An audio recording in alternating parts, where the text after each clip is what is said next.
저희 집에 최근 그 인터넷 회사를 바꿨습니다. 예전에는 그 인터넷이 각 방까지 안 갔어요, 와이파이가. 그래서 되게 좋은 점이 아이들이 인터넷을 사용하려면 전부 다 거실로 모였어요. 공부를 하려면 컴퓨터를 갖고 오든지 핸드폰을 갖고 오든지 그래서 모였는데 이제는 인터넷 회사를 바꾸고 나서 이제 방방마다 와이파이가 터지는 거예요. 그랬더니 아이들이 얼굴을 볼 수가 없습니다. 방을 안 나와요. 네, 제가 속으로 그런 생각했습니다. 야, 인터넷에서 괜히 바꿨다라는 생각, 그런 생각을 했습니다. 요즘 10대, 20대를 지칭하는 말로 우리 영국과 미국에서부터 시작된 말인데요. M세대, 밀레니엄 세대라고 얘기하고요. 또 하나는 Z세대. 이거는 그 알파벳의 가장 마지막 Z. 그래서 20세기의 마지막 태어난 아이들이다. 그래서 95년 이상의 중반의 사람들을 얘기합니다. 한국에서는 이 말을 합해서 MZ세대라고 얘기를 합니다. 이 세대들의 한 가지 특징은 디지털 세대라는 뜻입니다. 이들의 특징은 재미를 추구해요. 재미있으면 돼요. 그리고 사고가 매우 자유스러워요. 그리고 억압받고 간섭받고 이렇게 책임받는 어떤 일들을 싫어합니다. 그래서 그들은 방문을 닫고 살아요. 그렇기 때문에 이 자리에 기존에 있는 부모님들은 방문을 닫는다고 너무 이렇게 언짢아 하지 마시고 화내지 마십시오. 우리 지난주에 나눴던 것처럼 화내면 살인하는 거예요. 그러니까 세대가 다르지라고 생각을 하면 됩니다. 이들은 많은 시간을 디지털 가상 공간에서 살아요. 그러다 보니까 그 디지털 세상 안에서 배우고 듣고 보고 영향을 받습니다. 그러면서 또 영향을 줘요. 좋고 건전한 것들을 영향을 받고 살면 얼마나 좋을까요? 그런데 디지털의 세계가 그런 것보다도 더 난무하게 더럽고 추하고 나쁜 영향을 주고받을 때가 있습니다. 한 번은 게임 중독에 빠졌던 청소년 아이가 사람을 죽였어요. 세상에 발칵 뒤집혔습니다. 그래서 그 아이한테 왜 그랬니? 라고 물었더니 그 아이 말이 더 충격적이었습니다. 정말 죽을 줄 몰랐습니다. 무슨 얘기입니까? 그 인터넷 게임의 세상에서는 죽이면 어떻게 돼요? 얘도 얘기를 해야지. 다시 살아나요. 그 아이도 다시 살아날 줄 알았던 거예요. 근데 아니었습니다. 예. 그런가 하면 디지털 세상 속에는요, 음란물에 대한 폐해가 또 많아요. 얼마나 큰 문제인지 몰라요. 이게 왜 문제냐면 자라나는 이 10대 아이들의 성이 삐뚤어져요. 잘못 봐요. 왜곡돼요. 그래서 그것에 대한 잘못된 상상을 어렸을 때부터 하기 때문에 삐뚤어진 아이들의 이 성 문제를 집에서 부모가 성교육을 해줄 수 있을 리가 또 만무합니다. 제가 계속해서 걱정하면서 기도하는 것이 이 디지털 세대, M세대, Z세대를 위해서 기도하는 것이 있습니다. 하나님, 저들이 컴퓨터 앞에 앉을 때마다 정말 그 마음 가운데 늘 싸워요. 그 포르노 사이트를 보고 싶은 마음, 어떻게 그 유혹을 참을까? 그리고 한번 클릭해서 그것을 보고 나면요, 그 다음부터는 그 의자에 앉으면 이것을 그냥 넘어갈 수가 없어요. 그 젊고 혈기 넘치는 그 아이들이 그것을 넘어갈 수 있도록, 손대지 않을 수 있도록, 그것에 피할 수 있도록 하나님 도와달라고 제가 그렇게 M세대들과 Z세대를 위해서 기도합니다. 잘 모르지만 성 중독까지는 아니어도 사실은 교회 다니고 건전한 성격을 갖고 있으면서 그거 끊고 싶거든요. 근데 이게 내 마음대로 안 돼요. 그러다 보니까 내 마음 가운데는 나 그 나쁜 습관이 나를 짓눌러요.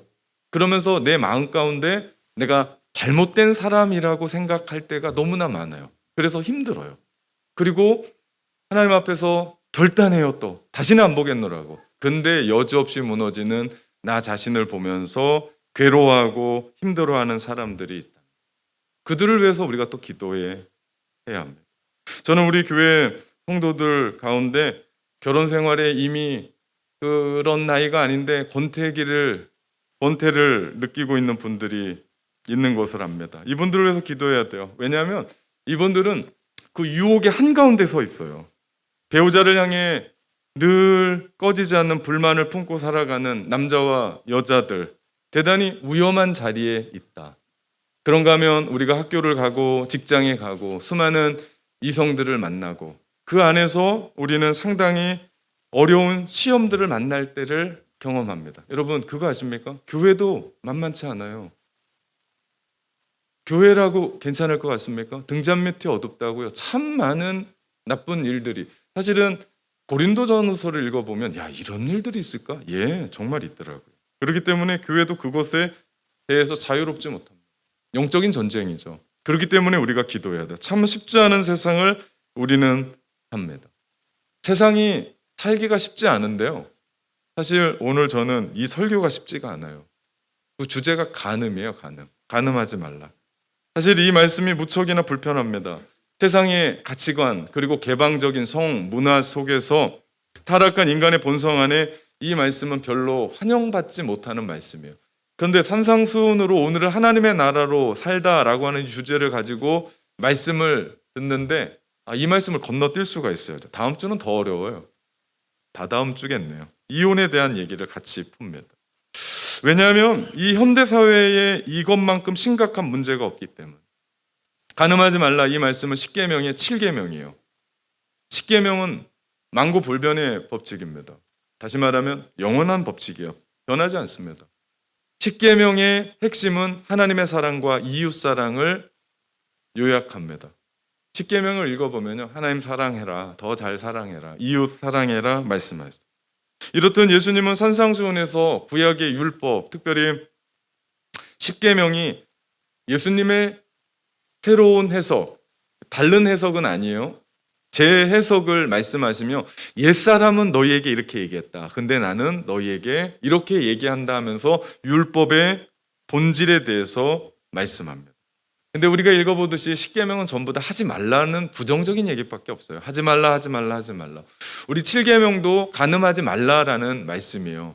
근데 이것을 긍정적으로 풀면요, 내 이웃의 가정을 보호해주고 지키라. 내 이웃의 성을 지키고 보호해주라라는 말씀입니다. 요즘 세상의 문화가요, 일부 일처제를 조롱하는 문화예요. 그 안에 외도, 혼외정사, 동성애, 불륜을 얼마나 정말 아름답게 표현하고 과대 포장했는지 우리가 볼 때 훅 들어가요. 그리고 야, 아름답다라고 하는 환상을 갖게 되는데 그렇지 않습니다. 이것이 얼마나 큰 죄인지 모릅니다. 히브리서 13장 4절 말씀에 보니까 모든 사람은 결혼을 귀히 여기고 침소를 더럽히지 않게 하라. 음행하는 자들과 간음하는 자들을 하나님이 심판하시리라. 간음하는 자 하나님이 반드시 심판할 거다라고 말씀하십니다. 우리가 이걸 기억해야 돼요. 그냥한 문제가 아니라고요. 이건 그냥 문화가 그러니까 세상이 그렇게 사니까가 아니라고요. 예수 믿는 우리에게 이 문제는 심각하다. 근데 성 자체는요, 하나님이 우리에게 주신 거예요. 아름다운 겁니다. 선한 거예요. 귀한 거예요. 하나님이 우리 가운데 주셨던 그 목적대로 사용하면 아름답고 선하고 귀한 것이 성입니다. 왜냐하면 이 성으로 말미암아 생명이 태어나요. 다른 것으로는 생명이 태어날 수가 없습니다. 이 성으로 말미암아 아이가 태어나요. 근데 조건이 있어요. 그것은 결혼이라고 하는 울타리 안에서만 가능한 거예요. 그 안에 부부의 성관계는 기쁨이고요, 만족이고요, 행복이에요. 그 외의 것은 다 죄다. 이것을 벗어난 건 죄고 이것을 이야기하는 것이 오늘 본문의 간음입니다. 간음을 한마디로 말하면 부부가 아닌 외의 남녀의 성관계를 얘기해요. 이 모든 게 다 간음입니다. 그러나 오늘날 타락한 세상은 성을 재미로, 쾌락으로, 볼거리로 상업화된 세상에서는 성을 상품화하면서 성이 반드시 결혼이라는 울타리를 넘어도 된다라고 하는 결혼의 울타리를 깨고 있다라는 게 문제입니다. 지난주에 살인을 말씀하시면서 화내는 것까지도 살인이다. 마음의 동기라고 말씀을 드렸습니다. 예수님이 오늘 말씀하시는 간음 역시도 다르지 않아요. 28절에 보니까 여자를 보고 음욕을 품는 자마다 다 간음했대. 큰일입니다. 마음의 문제를 얘기하고 있는 거예요. 그러면 모든 남자들은 다 눈을 감고 살아야 돼요. 저는 안경을 벗고 살아야 돼요. 그럼 아무것도 안 보이거든요. 근데 하나님이 남자를 만들었을 때는 시각적인 존재로 만드셨어요. 그래서 지나가는 여자만 보면 전부 다 그냥 무의식적으로 눈이 돌아가요. 이게 남자예요. 그 되게 뭐라고 하는 분들이 있는데 그 뭐라고 할 필요가, 남자는 그렇게 만들어졌어요. 그러면 그 보는 모든 게 죄인가? 그렇지는 않습니다. 이와 관련해서 종교개혁자 마틴 루터는 이런 얘기예요. 우리 머리 위로 새가 날아다니는 건 우리가 어떻게 할 수 없다. 그거 어떻게 할 수 없잖아요. 우리 머리 위에 새가 날아다니는 걸. 그런데 그 새가 우리 머리 위에 둥지를 터는 것은 틀 수 있다는 거예요. 둥지를 틀 수 있는 것은 우리가 떨어낼 수 있다는 겁니다. 그렇습니다. 우리가 새가 내 머리 위에 둥지를 트는 것, 다시 말하면 여자를 보고 남자를 보고 나쁜 생각을 품고 음흉한 생각을 품는 그러한 것들은 우리가 내릴 수 있다, 흩을 수 있다라는 이야기죠. 토머스 프리드먼이라고 하는 사람이 쓴 책 중에 우리 베이루트에서 예루살렘까지라는 책 안에 베두인 얘기가 나옵니다. 베두인은 누구냐면 지금도 유대 땅에 가면 천막을 치고 그 광야에서 살아가는 사람들의 삶의 이야기예요. 그들은 목축을 하는 사람들입니다. 어느 날 이 베두인 한 가정에 칠면조를 잃어버렸어요. 누가 훔쳐간 거예요. 우리로 말하면 그냥 닭 한 마리예요, 닭 한 마리. 아버지가 아들을 불러서 칠면조 찾아오라고 얘기합니다. 아들이 얼마나 황당했을까요? 아버지, 누가 훔쳐간 줄 알고 그 칠면조를, 그까지 칠면조를 찾습니까? 라고 불평을 했습니다. 그러자 그 다음에는 낙타를 잃어버렸어요. 아버지는 이때도 낙타가 아니라 칠면조 찾아오라고 아들에게 호통을 칩니다. 아들이 불만이 더 많아졌어요. 아버지, 칠면조보다 낙타가 몇십 배 더 비싼데 낙타를 찾아야죠. 왜 칠면조를 찾으냐고 이해할 수 없다라고 고개를 흔들었습니다. 그 후에요, 그 집은 말도 잃어버렸고요, 딸도 강간을 당하는 사건이 계속해서 일어났습니다. 아버지가 얘기하는 건 그겁니다. 이 모든 것이 칠면조 때문이라는 거예요.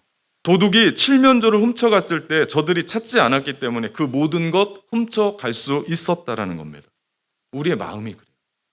우리의 마음에 음욕이 일어나잖아요. 그거 막지 않으면 이렇게 돼요. 예방조치하지 않잖아요. 그럼 모든 걸 다 잃어버리는 커다란 재앙에 휩싸이게 돼요. 마음이 그렇습니다. 그렇기 때문에 우리는 무엇보다도 마음을 지켜야 돼요. 그래서 잠언 4장 23절에 그런 말씀을 하세요. 모든 지킬 만한 것 중에 더욱 내 마음을 지키라. 생명의 근원이 이에 납니다. 생명의 근원이 여기 있대요. 그렇다면 예수님이 말씀하시는 음욕이 무엇인지를 알아야 돼요.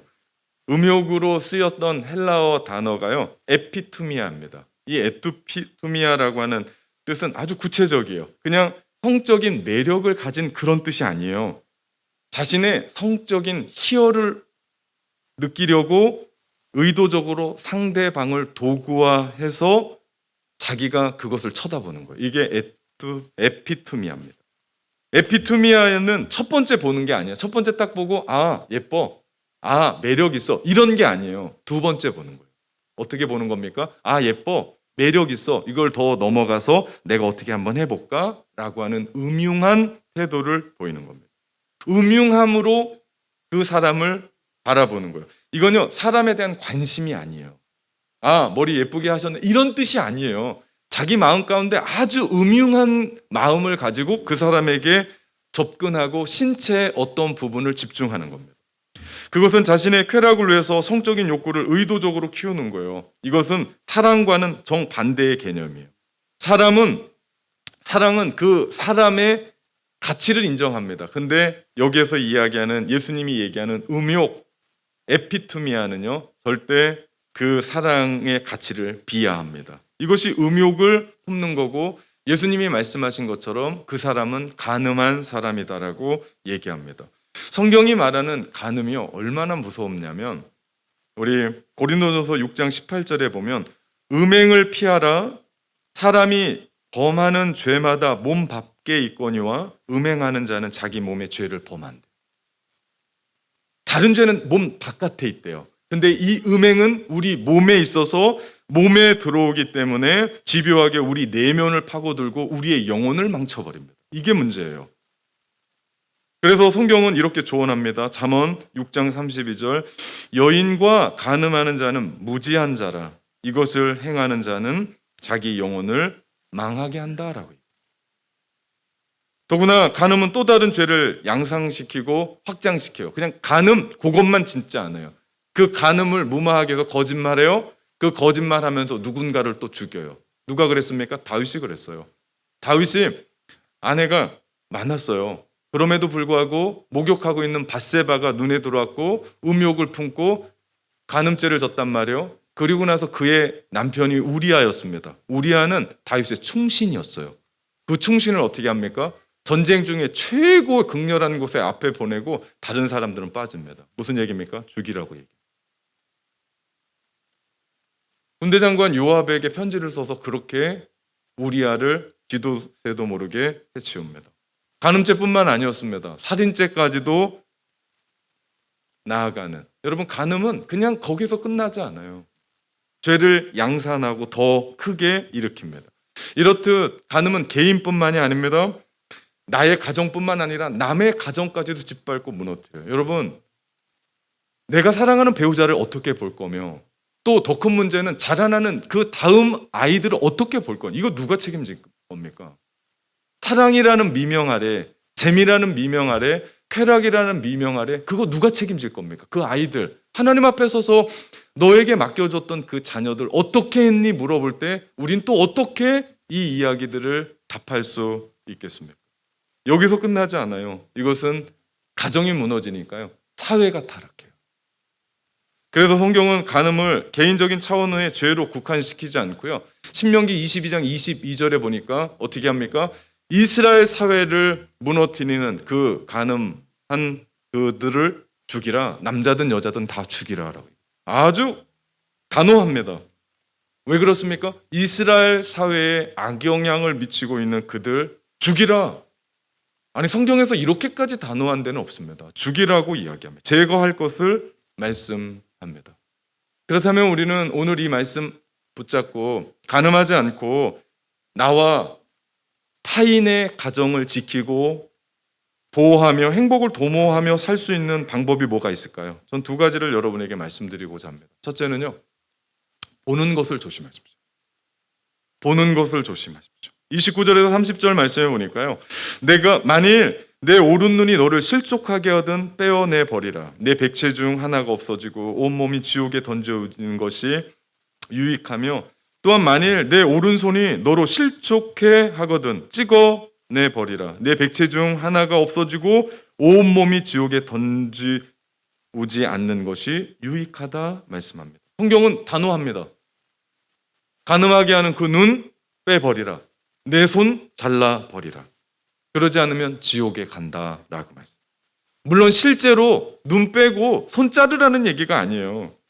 그만큼 어떻게 해요? 그만큼 눈을 빼고 손을 자를 만큼의 결단이 필요하다는 거예요. 다시 말하면 그만큼 이게 쉽지 않다, 어렵다라는 반증일 수도 있습니다. 그렇기 때문에 우리가 하나님 앞에 회개하고 돌아오는 게 얼마나 중요한지 모릅니다. 예수님 당시에 간음하다가 현장에서 잡힌 여인이 사람들이 데리고 왔어요. 물론 예수님을 골탕 먹이려고 데리고 왔지만 많은 사람들이 모세의 율법에는 돌을 들어 이 여인을 쳐 죽이라고 얘기를 합니다. 그때 예수님이 뭐라고 얘기합니까? 땅바닥에 뭐 쓰신지 몰라요. 근데 땅바닥에 앉으시더니 뭐라고 쓰더니 일어나시더니 뭐라고 얘기합니까? 죄 없는 자가 돌로 치래. 그랬더니 막 혈기가 등등했었던 돌을 던지려고 했던 모든 사람들이 돌을 내려놓고 돌아갑니다. 무슨 얘기입니까? 죄 없는 사람이 없어요. 모두가 죄인이기 때문입니다. 우리가 주님 앞에 회개하고 나가면 주님은 우리를 용서하시고 회복시켜 주세요. 중요한 것은요, 우리가 그 죄를 깨닫는 거예요. 세상의 문화가 아니에요. 세상 사람들이 다 그렇게 사니까 나도 그렇게 사는 것쯤이 아닙니다. 우리 그리스도인들은 오늘을 하나님의 나라로 살아가면서 산상수훈의 말씀에 천국 시민이 어떻게 살아야 되는지를 우리 가운데 얘기할 때, 이 말씀으로 말미암아 우리가 죄를 깨닫게 되면 하나님 앞에 납작 엎드려서 회개하며 나갈 때 주님이 그 여인에게 뭐라고 얘기합니까? 다른 사람 어디 갔냐? 나도 너 정죄하지 않을 거다. 다시는 죄 짓지 말라. 여러분, 우리가 이 음성을 들어야 되고요, 주님 앞에 이러한 용서함을 받아야 될 줄 믿습니다. 눈을 뽑으라고 하는 얘기는요, 너의 생각을 바꾸라는 거예요. 내가 가지고 있는 잘못된 성의 그릇된 생각, 결혼의 그릇된 생각, 이성관을 바꿔야 된다라고 얘기합니다. 근데 재밌는 것은요, 오늘 주님께서 우리에게 손과 눈으로 비유를 드세요. 왜 그 두 가지 지체를 가지고 이유를 드는 줄 아십니까? 이것은 죄가 들어오는 통로입니다. 죄가 우리 가운데 역사하는 통로예요. 사람은요, 눈을 통해서 유혹을 받아요. 그리고 그 눈으로 들어온 그 유혹이 마음에서 설득을 당해요. 그러면 손과 발이 움직여요. 다시 말하면 죄 짓는 방식이에요. 죄가 그렇게 돼요. 오늘 한번 죄 한번 져볼까? 그런 사람은 아무도 없어요. 그런데 눈으로 유혹이 들어오고 마음이 설득을 당해요. 남들도 다 하는데 뭐, 내 친구들 그렇게 다 사는데 뭐 세상의 문화가 그런데 뭐 하면서 설득당해요. 그러면서 손과 발이 나갑니다. 예수님이 비유로 말씀하셨던 이 이야기를 우리는 들어야 돼요. 성경은 말씀합니다. 디모데전서 5장 2절 3절, 늙은 여자에게는 어머니에게 하듯 하며, 우리 교회가 필요한 거예요. 나이 드신 분이 있습니까? 머리가 하얗신 분이 있습니까? 그분은 나의 어머니인 듯 대접하는 거예요. 어머니 생각하면서 이상한 생각하는 사람이 아무도 없을 겁니다. 어머니입니다. 어머니. 젊은 여자에게는 온전히 깨끗함으로 자매에게 하듯 하고, 내 자매입니다. 참 과부인 과부를 존대하라고 얘기합니다. 무슨 얘기입니까? 인격적으로 대하십시오. 인격적으로. 아무리 친해도 우리 교회 안에서 내가 누군가를 바라보고 누군가의 시선으로 누군가를 얘기하면서 아무리 친하고 저 사람이 나를 그렇게 보지 않을 거다라고 생각해도 어떻게 인격적으로 우리가 함께 하나님의 나라의 유업을 이어갈 하나님의 나라의 사람들이에요. 우리 모두는 천국에서 다 볼 사람들입니다. 우리가 이러한 자세가 필요합니다. 보는 것을 조심하십시오. 두 번째, 코람데오 정신으로 사는 겁니다. 헬라어인데요. 하나님 앞에서, 이거 너무나 일상의 단어죠. 하나님 앞에서 우리가 그런 정신으로 살아. 내가 하나님 앞에 있는 거예요. 우리 요셉이 그랬습니다. 요셉이 형들의 모함으로 애굽으로 팔려가요. 그래서 시위대장 보디발의 집에서 종살이하고 있을 때 시위대장 보디발의 아내가 보통 여자가 아니었던 것 같아요. 요셉을 계속해서 추파를 던지며 하룻밤 자자고 얘기합니다. 요셉은 하나님의 사람으로 도망 다녔습니다. 그러던 어느 날 집에 아무도 없는 거예요. 그 여인이 짠 거예요. 여인이 무섭습니다. 조심해야 돼요.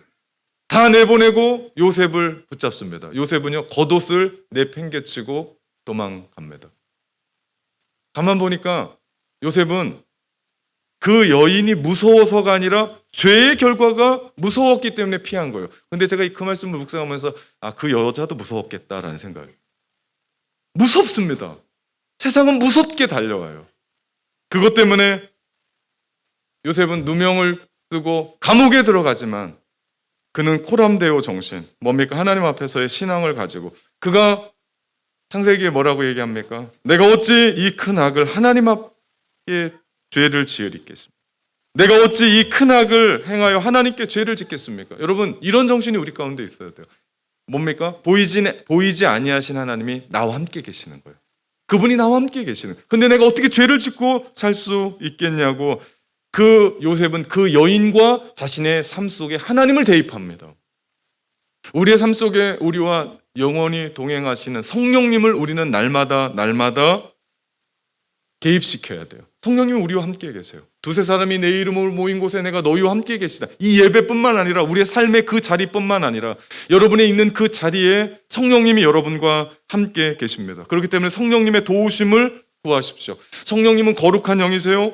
악한 자들로부터 우리를 지켜주세요. 금지된 이성에게 마음을 뺏기고 더러운 상상을 하는 모든 것들을 막아주십니다. 그렇기 때문에 여러분 마음 가운데 이러한 음란과 간음에 대한 생각이 들거든 여러분 마음 가운데 가장 먼저 외쳐야 될 가장 중요한 신앙을 개입시키며 하나님을 개입시키며 성령님 나를 좀 도와주십시오.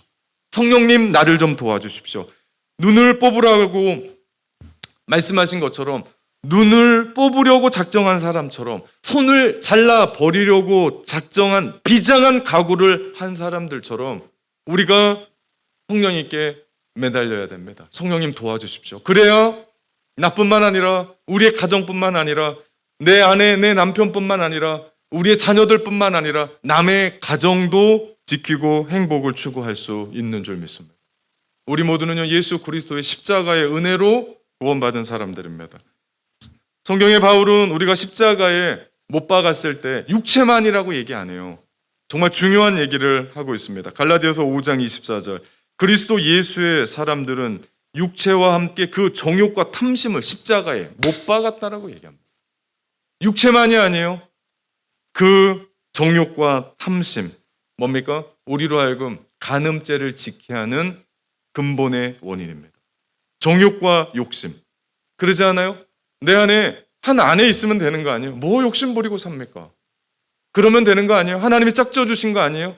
그래서 그렇게 평생을 살아가려고 우리 가운데 주신 거 아닙니까? 그러면 그 안에 죽도록 사랑해야죠. 우리가 약속했던 것처럼. 다다음 주에 설교입니다. 우리가 그렇게 하나님 앞에 약속했던 것처럼 약속을 이행하며 살아가는 거 아닙니까? 그래서 간음을 피하기 위해서는 먼저 정욕과 탐심을 십자가에 못 박을 때 우리는 그 간음과 탐심에서, 아니 그 정욕에서, 그 성적인 범죄에서 이기고 주님 앞에 바로 서게 될 줄 믿습니다. 그래야 우리는 주님의 말씀대로 나와 내 아내와 남편과 나의 가정과 다른 이웃의 가정을 지킬 수 있습니다. 이것이 오늘을 하나님의 나라로 살아가는 삶입니다. 저는 설교를 마치면서 영화 이야기로 설교를 마치려고 합니다. 2010년 11월에 개봉되었던 127시간이라는 영화가 있어요. 이 영화는 실화를 바탕으로 한 영화입니다. 실존 인물인 에런 랄스턴이라고 하는 사람의 삶을 그리고 있어요. 이 사람은 로키 산맥 45개를 등정했었던 등반가이기도 합니다. 그가 2003년에 유타주에 있는 말발구 폭국에 들어갔다가 떨어지는 돌과 함께 떨어졌는데 팔이 껴버린 거예요. 6일 동안 사막에서 추운 날씨와 갈증을 호소하면서 6일을 지냈는데 구조될 희망이 전혀 없는 것을 느끼자 그는 한 가지 무서운 선택을 합니다. 여기서 얼어 죽을 건가? 아니면 저 팔 하나를 자르고 살 건가? 그는 후자를 선택합니다. 무딘 칼로 그의 팔을 자르기를 시작합니다. 그 영화 내내 그거 보여주는데 정말 제 팔이 잘려나가는 것처럼 끔찍합니다. 그러면서 마지막 뼈를 꺾습니다. 그리고 그 바위에서 벗어납니다. 그가 이런 말을 합니다. 내 팔 하나가 내 목숨값. 내 팔 하나가 내 목숨값이야. 우리가 오늘을 하나님의 나라로 살아가면서 이런 결단이 필요합니다. 사랑하는 참된 가족 여러분, 나와 타인의 가정의 행복을 도모하며 오늘을 하나님의 나라로 살아갑시다.